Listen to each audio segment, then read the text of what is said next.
as morning light illuminates new possibilities between them. Both Emma and Jack grapple with their growing feelings and the fears that threaten to hold them back.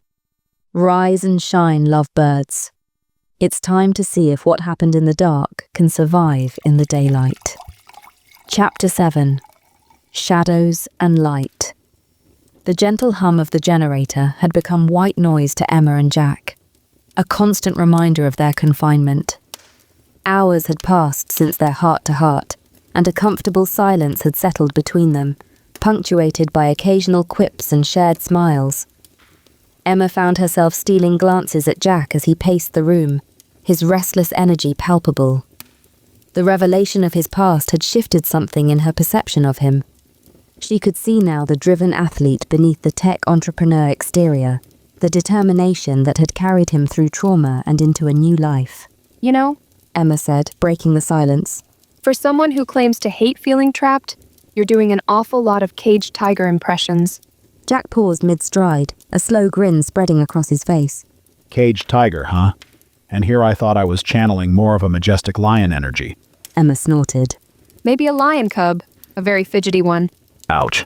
Jack clutched his chest in mock pain. You wound me, Dr. Rossi, and here I thought we were bonding. Oh, we're bonding, all right. Emma retorted, surprising herself with the flirtatious edge in her voice.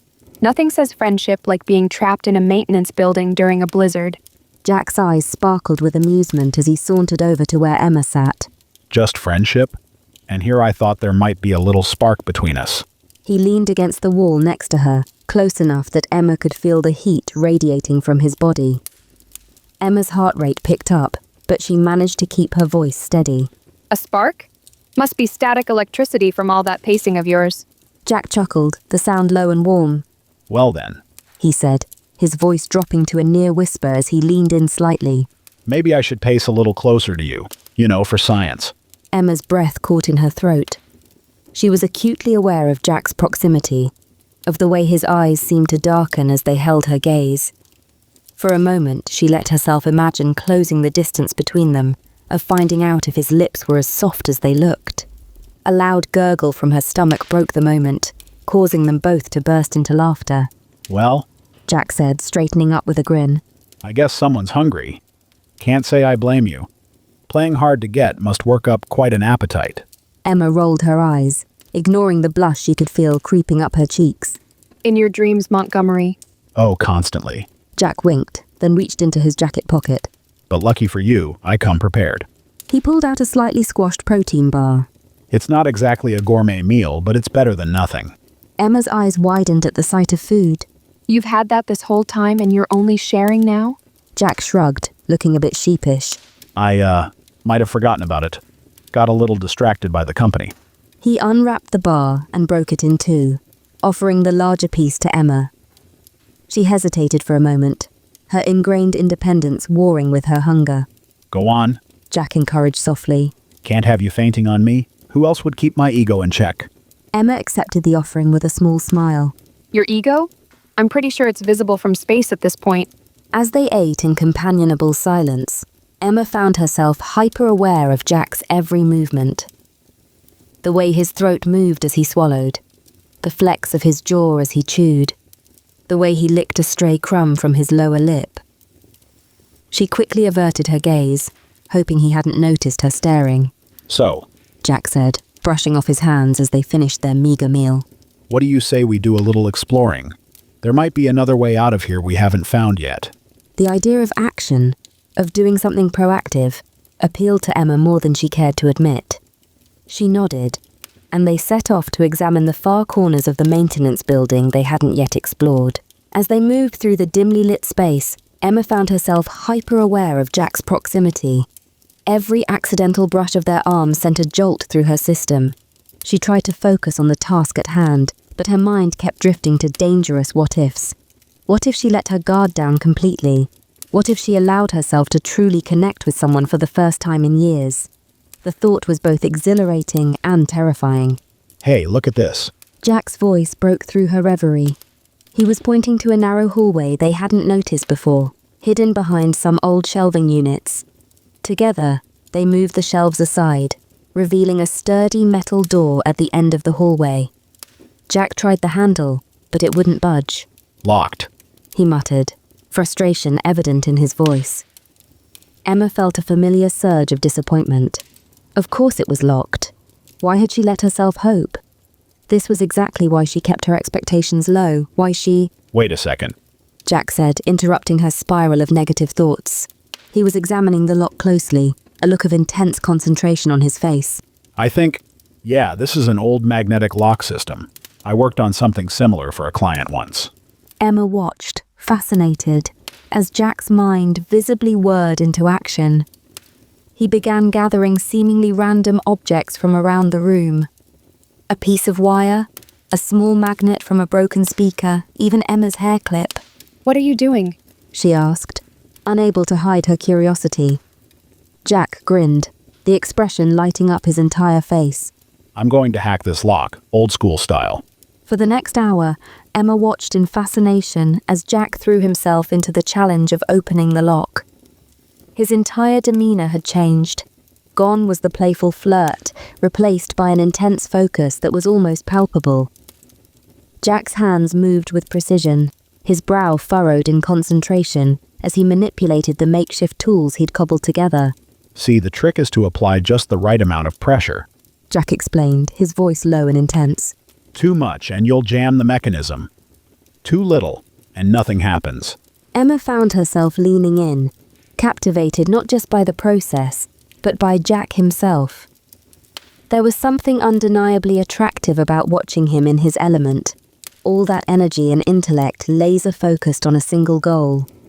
She caught herself admiring the way his forearms flexed as he worked, the subtle play of muscles beneath his shirt as he shifted position.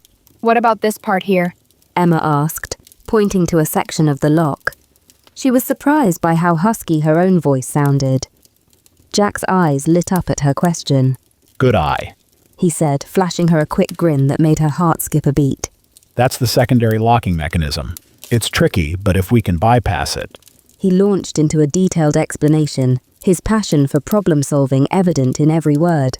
Emma found herself drawn in, asking more questions, offering suggestions. It felt exhilarating to be part of this process, to match wits with Jack and see his approving nods when she made a good point. As they worked side by side, Emma became acutely aware of their physical proximity. Every time Jack leaned in to show her something, she caught a whiff of his scent. A mix of sweat, fabric softener, and something uniquely him. It was distracting, to say the least. Hours seemed to fly by, but Jack's determination never wavered. Even when his first few attempts failed, he simply regrouped, analysed what went wrong, and tried again. His resilience was impressive, and Emma found herself admiring his refusal to give up. You know, Emma said during a brief break. I don't think I've ever seen anyone so driven to open a door before. Jack looked up, a wry smile on his face.